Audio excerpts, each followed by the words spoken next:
اعوذ باللہ من الشیطان الرجیم بسم اللہ الرحمن الرحیم فلما ان جاء البشیر القاہ علی وجہہ فارتد بصیرا۔ جب خوشخبری دینے والا آیا اور اس نے آ کے خوشخبری دی اور حضرت یوسف علیہ السلام کی قمیص کو آپ کے والد یعنی حضرت یعقوب علیہ السلام کی آنکھوں پر جب پھیرا تو ان کی بصارت لوٹ کے آ گئی۔ یہ اس وقت کی بات ہے کہ جب حضرت یوسف علیہ السلام کے بھائیوں نے بنیامین کو حضرت یوسف علیہ السلام کے پاس چھوڑ دیا تھا تعزیراً، اور حضرت یوسف علیہ السلام نے بڑی حکمت کے ساتھ اپنے پاس روکا تھا، اور پھر جب واپس پلٹ کر گئے یعقوب علیہ السلام کو بتایا کہ یہ معاملہ پیش آیا جس کی وجہ سے بنیامین کو مصر کے بادشاہ نے روک لیا ہے، تو یعقوب علیہ السلام نے کہا مجھے تو تم پر پہلے بھی بھروسہ نہیں تھا، مگر تم نے زبردستی کہا تھا کہ ہم ذمہ دار ہیں، اور پھر تم پہلے یوسف کو لے کر گئے، اب بنیامین کو لے کر گئے ہو، اور آخر کار تم نے بنیامین کے ساتھ بھی وہی کیا۔ حضرت یعقوب علیہ السلام نے فرمایا جاؤ اور دونوں کو لے کر آؤ، دونوں کو ڈھونڈ کر آؤ۔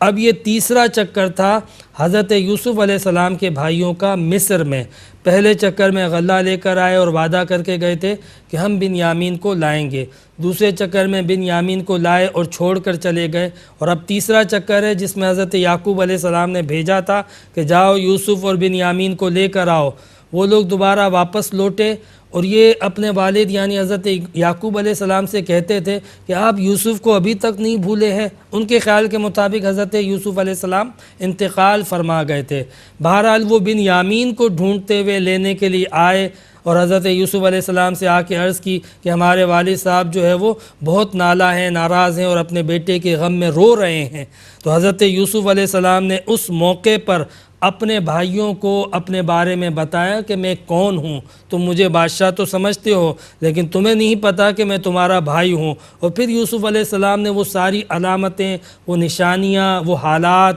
جن حالات میں انہوں نے یوسف علیہ السلام کے ساتھ ظلم کیا تھا، حسداً ان کو کنویں میں پھینک دیا تھا، وہ باتیں جب حضرت یوسف علیہ السلام نے اپنے بھائیوں کو بتائی تو وہ حیران ہو گئے، کہنے لگے کہ آپ بھائی ہیں، یوسف ہمارے بھائی ہیں؟ وہ اس طرح پوچھنے لگے۔ یوسف علیہ السلام نے کہا میں تمہارا بھائی ہوں۔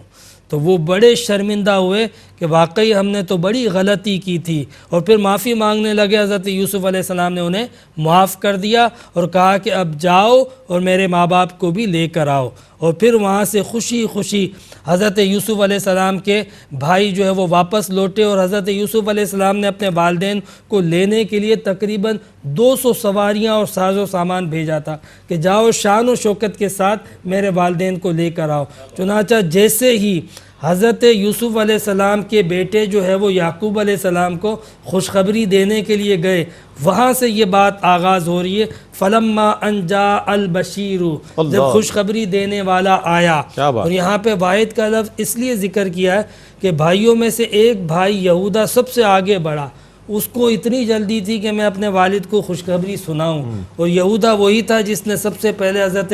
یوسف علیہ السلام کے قتل کے بارے میں خون آلود کپڑا پیش کیا تھا۔ تو آج جب وہ شرمندہ تھا تو وہ اپنی شرمندگی کو مٹانے کے لیے اس کی کوشش یہ تھی کہ خوشخبری بھی میں ہی پیش کروں، کیونکہ وہ بڑا شرمندہ تھا۔ چنانچہ حضرت یوسف علیہ السلام کا وہ بھائی یہودا سب سے آگے بڑھا، اور اس نے اپنے والد حضرت یعقوب علیہ السلام کو خوشخبری بھی دی، اور وہ قمیض جو حضرت یوسف علیہ السلام نے دی تھی کہ تم میرے والد کو لے کر آؤ، اور یہ قمیض جب میرے والد کی آنکھوں پر پھیرو گے تو ان کی بینائی واپس لوٹ آئے گی، اسی کا ذکر ہے کہ القاہ علی وجہہ فارتد بصیرا، انہوں نے آنکھوں پر جب اس کپڑے کو پھیرا قمیض کو تو حضرت یعقوب علیہ السلام کی بینائی لوٹ آئی، اور حضرت یعقوب علیہ السلام کہنے لگے قال الم اقل لکم انی اعلم من اللہ ما لا تعلمون، میں تم سے نہیں کہتا تھا میں وہ جانتا ہوں جو تم نہیں جانتے ہو۔ حضرت یوسف علیہ السلام کے والد یعقوب علیہ السلام اس بات کو تسلیم کرتے ہی نہیں تھے کہ یوسف جو ہے وہ مارے گئے ہیں، وہ کبھی اس بات کو تسلیم نہیں کرتے تھے، اور اکثر ذکر کرتے تھے اور اکثر اپنے بیٹے کو یاد کر کے روتے تھے۔ کئی بار ایسا ہوا کہ آپ کے بیٹے یعنی باقی بیٹے جو ہے وہ کہتے تھے ابا جان آپ اب تک یوسف کو یاد کرتے ہیں، اور بعض اوقات ایسا ہوتا تھا حضرت یوسف علیہ السلام فرماتے تھے، یہ بڑا معروف جملہ ہے، آپ فرماتے تھے حضرت یعقوب علیہ السلام انی لاجد ریح یوسف، کہ مجھے یوسف کی خوشبو آ رہی ہے۔ یعنی اکثر یہ کہتے تھے. اور بالخصوص جب حضرت یوسف علیہ السلام نے اپنے بھائیوں کو والدین کو لینے کے لیے بھیجا اور وہ جب قریب پہنچنے لگے تب حضرت یعقوب علیہ السلام اپنے پوتوں سے کہہ رہے تھے مجھے خوشبو آ رہی ہے یوسف کی. یعنی یہ آپ دیکھیے ایک تو حضرت یعقوب علیہ السلام پیغمبر تھے تو پیغمبر کا ظاہر سی بات ہے اللہ تعالیٰ سے کنیکشن ہوتا ہے, ان کا جو ایک سوچ اور ایک فکر اور ایک جو فراست ہوتی ہے بڑی کامل اور مومنانہ ہوتی ہے. دوسرا پھر حضرت یعقوب علیہ السلام والد تھے حضرت یوسف علیہ السلام کے, تو والدین کے دل میں جو اولاد کے لیے احساسات اور جذبات ہوتے ہیں بڑے حقیقت پر مبنی ہوتے ہیں. یعنی وہ جس طریقے سے یاد کرتے تھے اپنے بیٹے کو, انہیں اس بات کا بھرپور احساس تھا کہ میرا بیٹا زندہ ہے, میرا بیٹا زندہ ہے. تو یہی بات یہاں پہ قال علم اقل لکم انی عالم من اللہ ما لا تعلمون ان الفاظوں کے ساتھ کہا, تو کہ ان بیٹوں نے اپنے والد سے کہا قالوا یا ابانا استغفر لنا ذنوبنا انا کنا خاطئین. پھر وہ شرمندہ ہوئے اپنے والد صاحب کے سامنے اور کہنے لگے کہ ابا حضور ہمارے لیے اپنے رب سے معافی طلب کیجئے, ہم معافی کے خواستگار ہیں. اور پھر حضرت یعقوب علیہ السلام نے فرمایا قال سوف استغفر لکم ربی, میں تمہارے لیے اپنے رب سے معافی مانگوں گا, انہ هو الغفور الرحیم, وہ بے شک معاف کرنے والا ہے. پھر حضرت یعقوب علیہ السلام کے بیٹے حضرت یعقوب علیہ السلام کو اور ان کی اہلیہ کو لے کر مصر کی طرف روانہ ہوئے. جیسے ہی مصر کی طرف پہنچے تو شان و شوکت کے ساتھ ان کا قافلہ مصر میں پہنچا. حضرت یوسف علیہ السلام نے اور کئی لوگوں نے ان کا استقبال کیا, اور پھر یوسف علیہ السلام نے ان کو ورفع ابویہ علی العرش,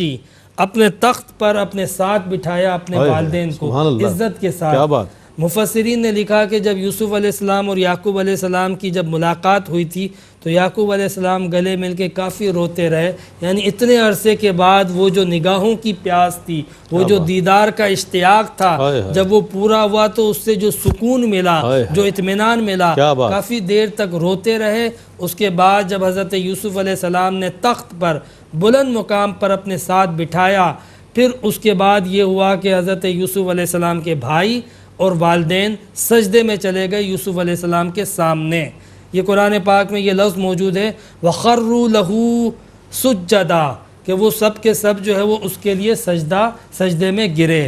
تو یہاں پر اللہ رب العزت نے فرمایا وَقَالَ يَا أَبَتِ هَذَا تَأْوِيلُ رُؤْيَايَ مِن قَبْلُ, یہ ہے وہ تعویل یعنی تعبیر اے ابا حضور جو میں نے آپ سے بچپن میں خواب سنایا تھا. حضرت یوسف علیہ السلام نے خواب سنایا تھا بچپن میں اپنے والد صاحب کو, اور والد صاحب نے کہا تھا یہ خواب کسی کو مت سنانا, اپنے بھائیوں کو سناؤ گے وہ حسد کریں گے. لیکن پیغمبر کا خواب سچا ہوتا ہے, جو کچھ دیکھا ہوتا ہے وہ حق ہوتا ہے, اور ویسا ہی جو ہے وہ وارد بھی ہوتا ہے, لازمی طور پہ ویسا ہی باقاعدہ حقیقی زندگی میں پیش آتا ہے. انہوں نے بچپن میں دیکھا تھا, آج اس کی تعبیر پوری ہو رہی تھی. تو حضرت یوسف علیہ السلام نے شکرانے کے طور پہ اللہ رب العزت کی بارگاہ میں عرض کی وَقَدْ أَحْسَنَ بِي إِذْ أَخْرَجَنِي مِنَ السِّجْنِ, میرے رب کا مجھ پہ بڑا کرم ہوا جب اس نے مجھے قید خانے سے نجات دی اور مجھے ایک منصب عطا کیا. وَجَاءَ بِكُم مِّنَ الْبَدْوِ, اور میں اپنے والدین اور اپنے اہل و عیال کو ایک گاؤں سے ایک شہر میں لے کر آ گیا. یعنی کہاں سے؟ فلسطین سے مصر میں لے کر آ گیا. مِن بَعْدِ ان نزغ الشیطان بینی و بین اخوتی, اس کے بعد کہ شیطان نے میرے اور میرے بھائیوں کے درمیان عداوت اور نفرت پیدا کر دی تھی. لیکن یہ میرے رب کا احسان کہ اس نے ان تمام مراحل سے گزار کر آج ہمارے درمیان محبت بھی پیدا کر دی. میرے بھائیوں کو میں نے بھی معاف کر دیا اور میرے رب نے بھی معاف کر دیا, اور آج یہ مقام یہ مرتبہ اللہ رب العزت نے جو مجھے عطا کیا ہے. حضرت یوسف فرماتے ہیں کہ ان ربی لطیف لما یشاء, کہ میرا رب جو ہے وہ آسان کر دیتا ہے جو وہ ارادہ کر لے. یعنی جب جس چیز کا رب ارادہ کر لے تو وہ بہت آسانی سے وہ کام ہو جاتا ہے. تو حضرت یوسف علیہ السلام نے اللہ رب العزت کی بارگاہ میں شکر ادا کیا, اور اللہ رب العزت کی بارگاہ میں جو ہے وہ بطور شکرانے کے ان تمام احسانات کا ذکر کیا. یہ ہے پیغمبرانہ صفت کہ جب اللہ رب العزت کمال عطا کرتا ہے، جب اللہ تبارک و تعالیٰ کوئی منصب اور عزت عطا کرتا ہے تو تکبر کرنے کے بجائے بندہ اللہ رب العزت کا شکر ادا کرتا ہے۔ پچھلے واقعات میں آپ نے سنا ہوگا کہ فرعون، نمرود، حامان، کہ ان کو جب اللہ رب العزت نے منصب عطا کیا تو تکبر کیا، انہوں نے اللہ کی بندگی سے اعراض اور خدائی کے دعوے کر دیے۔ لیکن پیغمبرانہ صفت کیا ہوتی ہے؟ پھر اختتام میں اللہ رب العزت نے فرمایا ذالک من انباء الغیب نوحیہ الیک، یہ غیب کی خبریں ہیں اے نبی جو ہم آپ پر پیش کرتے ہیں۔ وما کنت لدیہم اذ اجمعوا امرہم وہم یمکرون، اور آپ جو ہے وہ بے شک اس وقت موجود نہ تھے جب یہ یہودی اور کفار آپ کے خلاف سازشیں کرتے تھے۔ واقعہ دراصل یہ تھا کہ یہودیوں نے کفار مکہ سے کہا کہ محمد تمہیں دعوت دیتے ہیں اور تم سے یہ کہتے ہیں کہ مجھ پر وحی آتی ہے، تو ان سے پوچھو ذرا کہ حضرت یوسف علیہ السلام فلسطین سے مصر کیسے آئے۔ یہ سوال انہوں نے کیا تھا، اور کیا کیا حالات و واقعات ہوئے تھے۔ جب یہ سوال مشرکین مکہ نے حضور علیہ السلام سے کیا تو اللہ تعالیٰ نے وہ سارے احوال حضور علیہ السلام کے سامنے سورہ یوسف کی صورت میں حالات یوسف حضرت یعقوب علیہ السلام پیش کر دیے۔ تو اللہ رب العزت نے کہا کہ یہ امتحاناً تم سے پوچھتے تھے اور نشانی طلب کرتے تھے، ہم نے ساری کی ساری نشانیاں، حالات، واقعات تمہارے سامنے پیش کر دیے۔ یہ آیت شان نزول کے طور پہ بھی ہے، یعنی اس کا جو ہسٹوریکل کانٹیکسٹ تھا کہ یہ صورت کیوں نازل ہوئی، کس لیے ان واقعات کو پیش کیا گیا، تو بتایا گیا کہ اس لیے پیش کیا گیا کہ کفار مکہ نے وحی کے حق ہونے پر نشانی طلب کی تھی کہ اللہ سے آپ کا اگر تعلق ہے تو بتاؤ اس وقت کیا ہوا تھا، کیسے یہ سب واقعات ہوئے تھے۔ نبی کریم علیہ السلام نے سارے کے سارے واقعات پیش کر دیے، مگر افسوس کہ جنہیں نہ ماننا تھا وہ نہ مانے، لیکن جو ماننے والے ہیں ان کے لیے بلا شبہ اس قرآن میں ہدایت ہے، نصیحت ہے، رحمت ہے، شفا ہے۔ اللہ رب العزت ہم سب کو اس قرآن حکیم کو سمجھنے اور اس پر عمل کرنے کی توفیق عطا فرمائے۔